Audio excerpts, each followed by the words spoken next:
Olá, queridos irmãos, queridas irmãs.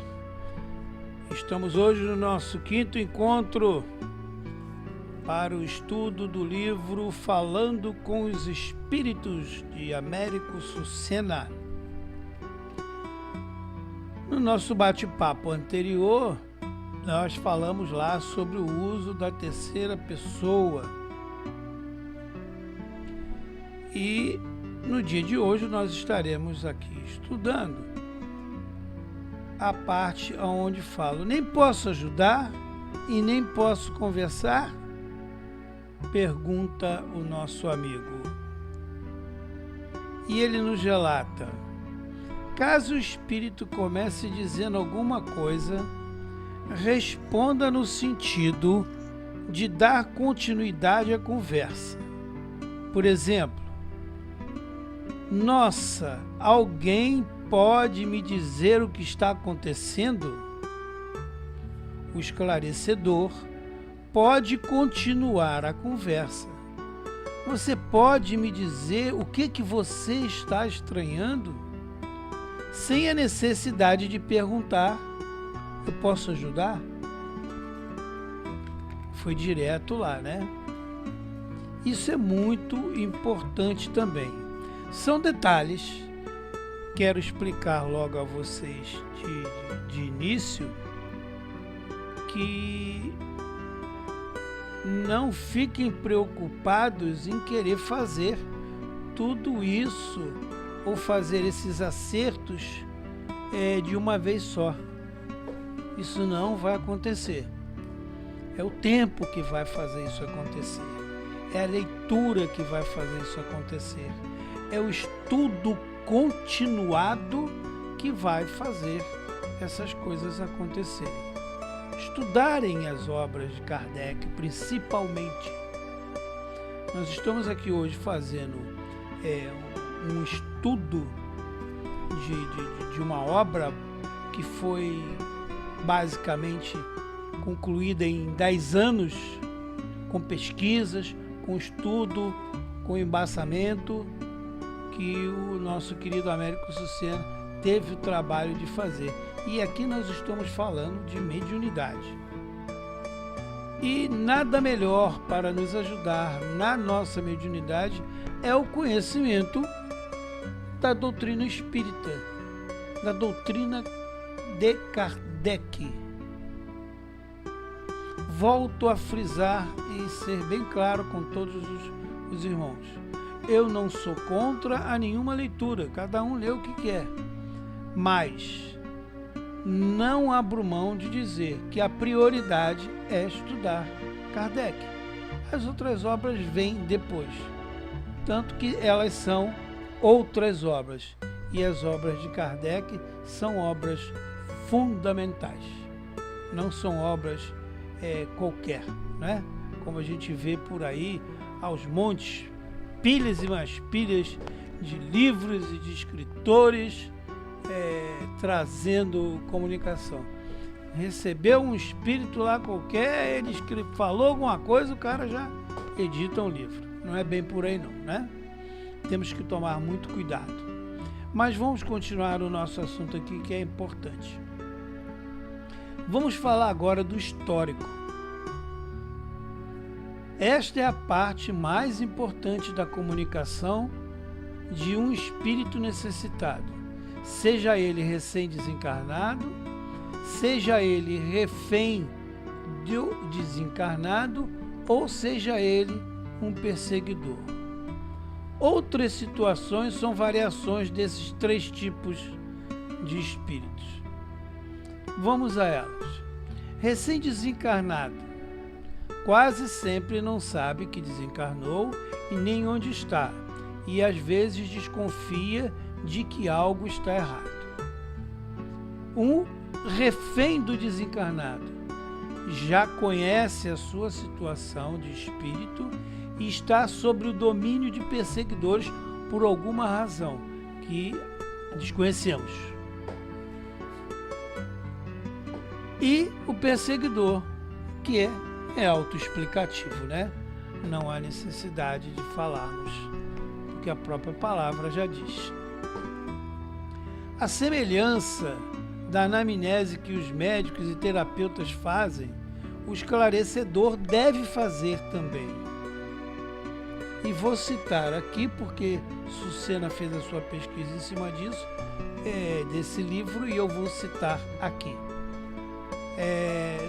Diz ele, Américo Sucena, no livro Os Mensageiros de André Luiz, o espírito de Aniceto lembra que, para ajudar com eficiência, é preciso saber mais exatamente possível qual é o problema. Isto é lógico, isto é claro, isto é racional. Não se pode ajudar alguém sem saber o que melhor pode ser feito. Nessa etapa, é importante obter informações que possam dar uma ideia da necessidade central do espírito. Lembra? Falamos lá no início? Nós temos que atingir a necessidade central dele. A hora que nós descobrirmos a necessidade central do espírito, a gente já está com o trabalho bem andado. É comum encontrarmos pessoas que, ao contarem com experiência, o fazem de maneira confusa, porque não têm um bom grau de ordenação mental. Como isso pode também acontecer lá com os espíritos. Faça as perguntas no sentido de esclarecer você mesmo sobre o assunto relatado. Mas lembre-se, faça perguntas sobre a história ou a situação que o espírito está contando. Nada de ficar inventando historinha. Olha, comigo já aconteceu, já teve um caso aqui com outro irmão que trouxe e que estava na mesma situação que você, e eu ajudei ele assim, dessa maneira, daquela, nada disso. Esquece. Cada caso é um caso e deve ficar guardado a 7 chaves. Não tem que comentar o que houve com outro ou o que foi feito para o outro. Deve se ater à história daquele que você estiver fazendo o atendimento.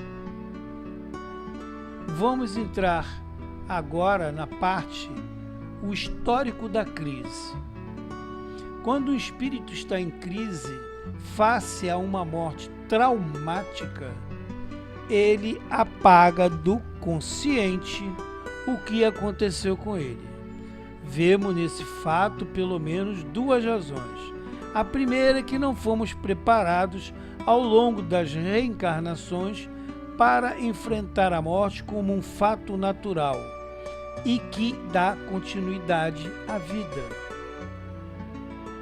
Somente os espíritas e os espiritualistas têm esse sentido, né? E até mesmo muitos espíritas ainda são assim meio cambaleando quanto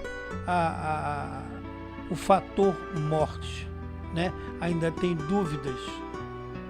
A segunda é que não gostamos de enfrentá-la. Ninguém quer morrer. Pergunta a alguém se alguém quer morrer para ver se ele vai dizer que não quero. Não, né? A não ser que ele tenha uma predominância muito forte para o suicídio. E que aí também já é outra história que não vem ao caso aqui. Assim, o espírito desencarna de modo traumático e continua repetindo na mente a sequência da cena difícil, como se fosse um pensamento em círculo fechado. Sempre a mesma coisa que ele quer dizer, vai estar sempre repetindo aquilo ali. Curiosamente, apaga da memória o fato de ter morrido para não enfrentar a situação adversa. E repete sempre o início do processo, por incrível que possa parecer, para ver se alguém o salva da morte, né?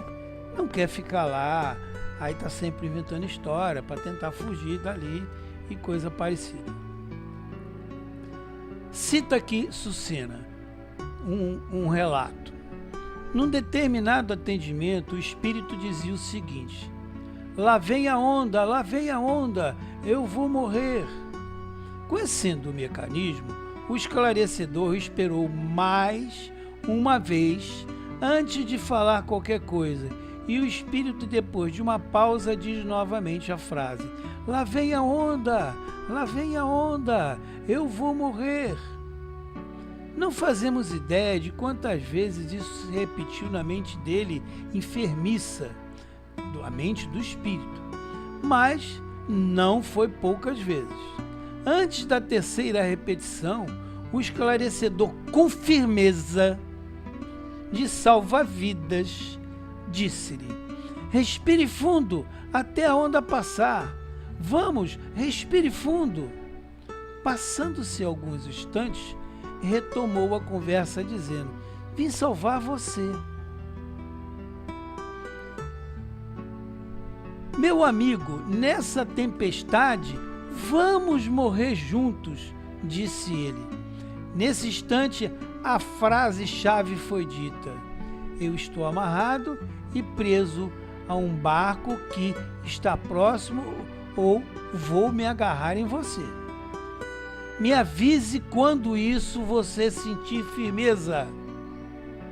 Isso é uma técnica de transferência que será explicada mais para frente um pouco. A essa altura, o espírito confiou que ia se agarrar nele.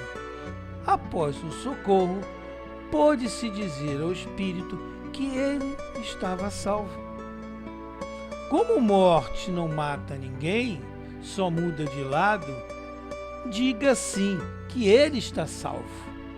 Você não disse que ele está vivo, você disse que ele está salvo.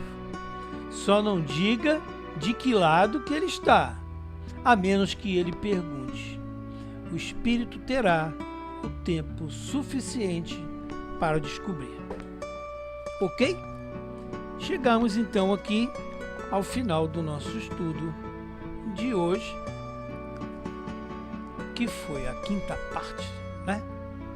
E em breve estaremos nos encontrando novamente para dar continuidade aos nossos estudos do livro Falando com os Espíritos de Américo Sucena.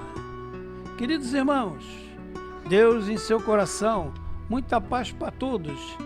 E não se esqueçam, Espiritismo sem estudo é espiritismo sem qualidade. Um forte abraço.